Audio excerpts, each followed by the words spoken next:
Okay, guys, it's our daily reading time. And so remember, we do these to kind of help us go over reading strategies, how we read the passage, go back and talk through our answer choices to see what's the best answer. Okay, so this is things that we can use on our star when we take star, benchmarks, CBAs. So it's just kind of also, it helps us kind of jog back our memory to some of these things that we've learned. Okay, so we read the passage, the history of of Valentine's Day. So I'm going to read it again, and that we have two more questions to answer. So we notice that we have two paragraphs, they're numbered, and each paragraph has a header. Remember, with text features, headers are telling us, is like a header, it tells us what we're fixing to read about in that paragraph or that page or section. So why we celebrate. Every February, we celebrate Valentine's Day. We give candy, cards, and flowers to our loved ones. February is a month that we celebrate love. We do this in honor of a man named Saint Valentine. Saint Valentine in prison.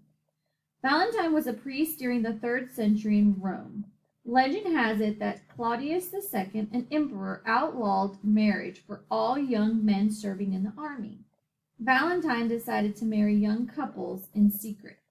When Claudius found out, he put Valentine in prison. Young couples for whom he had performed marriages would send him flowers and letters in prison to thank him. Eventually, he was put to death. Another legend.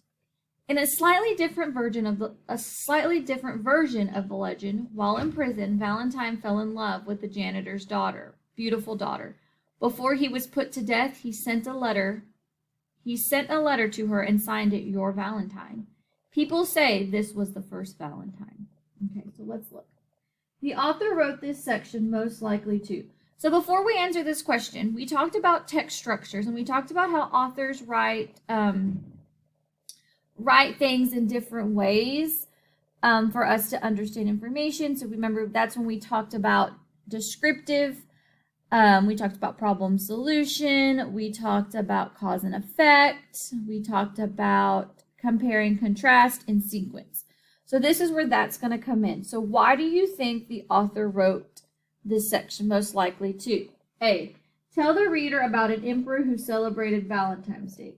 So did this talk about them celebrating Valentine's Day? No. Encourage the reader to send flowers on Valentine's Day.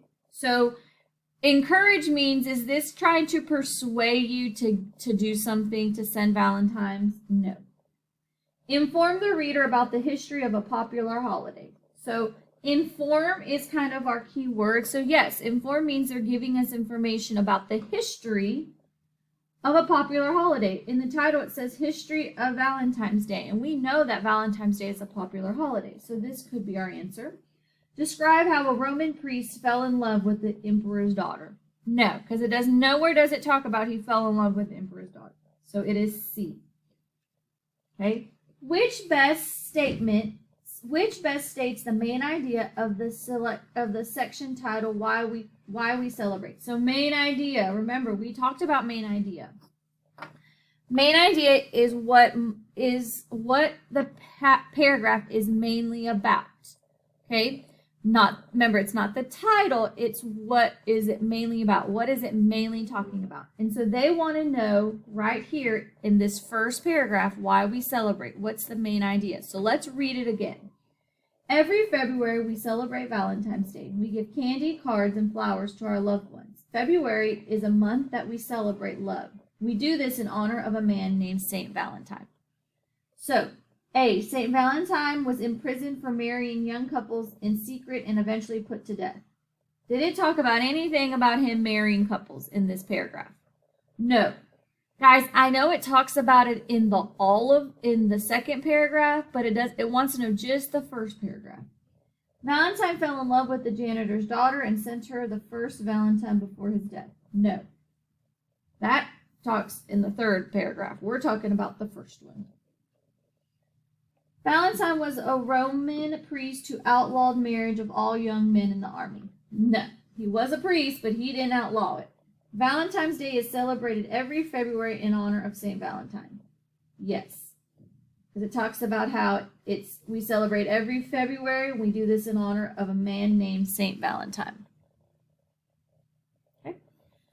So your exit ticket for today, an antonym. We know what antonyms are. Is a word that has the opposite meaning of another word. List 2 antonyms for the word beautiful. So an antonym, it means the opposite. So what are 2 antonyms for the word beautiful? Tell me 2 words that are the opposite of beautiful. All right.